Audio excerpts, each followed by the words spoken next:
Since even Bharat, Vyasadeva, and Sukadeva did not show mercy to all persons they saw, it should be explained that this mercy to the ignorant arises by itself. What does it mean?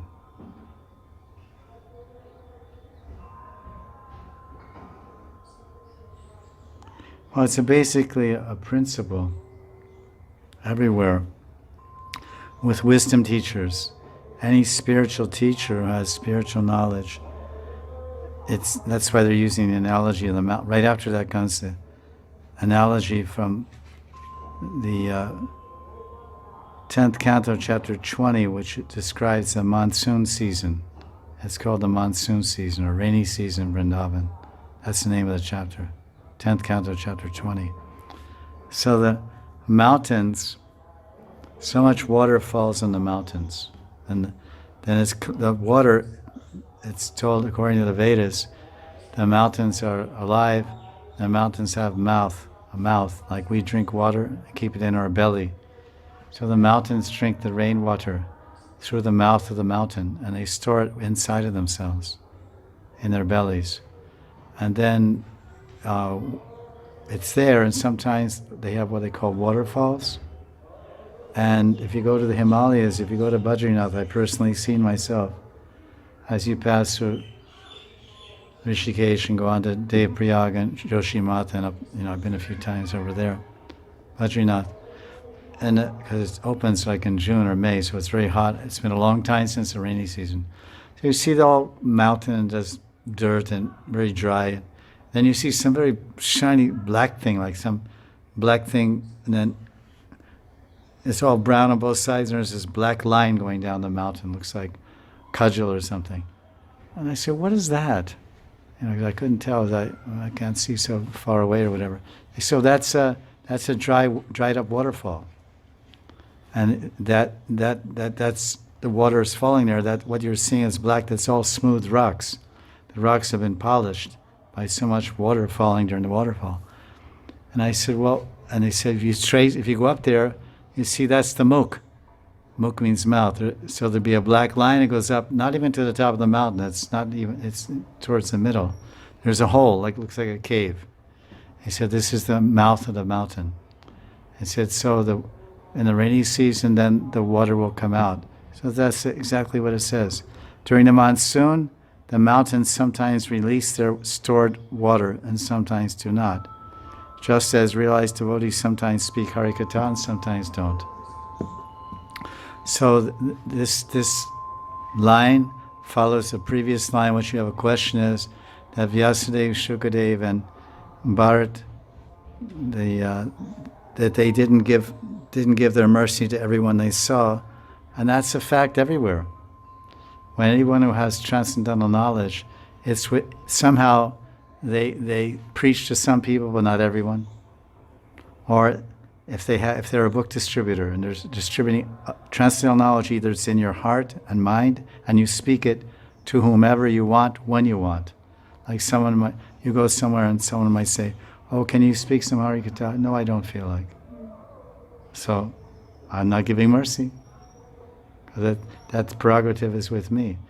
It's just like Brahmanda Brahmate Kon Bhagavan Jeev. Brahmanda Brahmate Kon Bhagavan Jeev. So this verse from Chaitanya Charitamrita says, Kon, who? Which jiva will get that fortune that Krishna puts bhakti in their heart? Or Krishna sends a devotee to them to give them bhakti? Who will that be? It's very random. Why Krishna gave bhakti to me and not to my sister, because Krishna's free, he's free to give the mercy where he wants.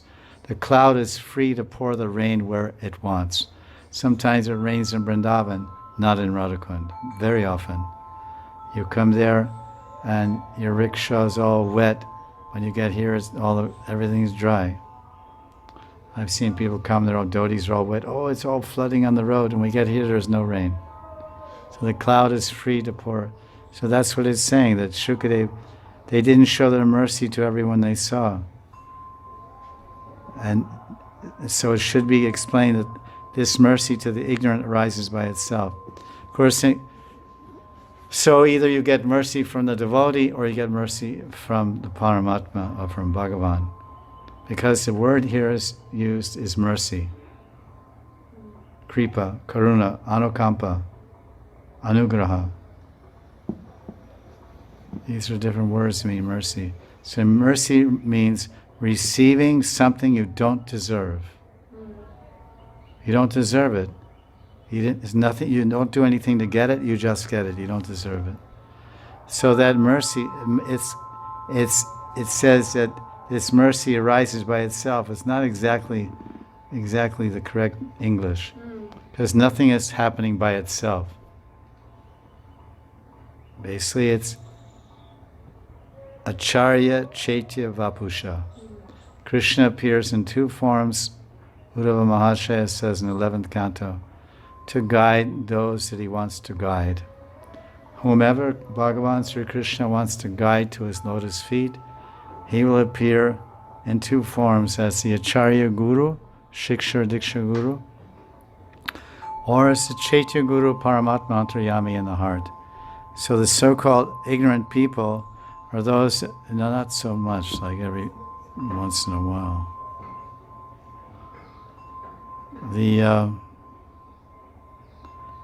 so-called ignorant people, it says, if the Guru doesn't show mercy, and Guru doesn't give someone bhakti, and that means they're ignorant, means they haven't received that wisdom, they haven't received that mercy or that knowledge.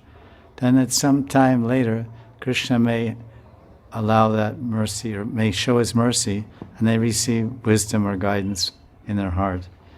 So those that didn't get mercy directly from Vyasadeva or Shukadev, because they didn't meet them, or they met them and they didn't feel like speaking or showing their mercy, because that's their free will, then it may arise the ignorant people that don't receive from the gurus or great spiritual Mahajans.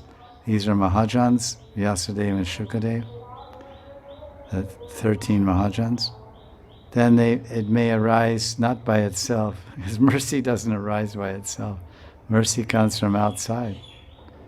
It may arise by the mercy of Krishna in the heart.